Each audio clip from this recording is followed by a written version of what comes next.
Hello' friend, আপোনালোকে চাই আছে লেটছ টি লাৰ্ণ। বিশেষ এটা নিউজ লৈ আহিছোঁ। আপোনালোকক বিশেষ এটা কথা ক'ম বুলি ভাবিছিলোঁ। আপোনালোকে চাই থাকক টি লাৰ্ণ, লগতে চেনেলটো ছাবস্ক্ৰাইব কৰক, লাইক কৰক, শ্বেয়াৰ কৰক যিমান পাৰে।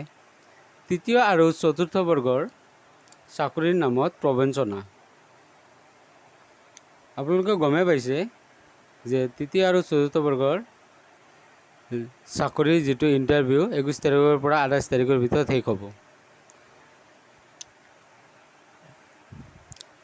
এইটো এক্সামৰ কুৱেশ্যন পেপাৰ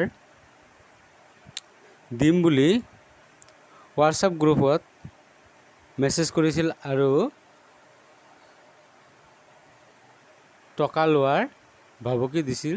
যদিও অলৰেডি CID টিমে তেখেতসকলক ধৰিলে। আপোনালোকে চিন্তা নকৰিব, কুৱেশ্যন পেপাৰ কোনো ধৰণৰ ফাঁস হোৱা নাই। আপোনালোকে ভালকৈ পঢ়ক আৰু এক্সামৰ কাৰণে ভালকৈ প্ৰিপেৰেশ্যন কৰক। থেংক ইউ ফৰ ৱাচিং মাই চেনেল।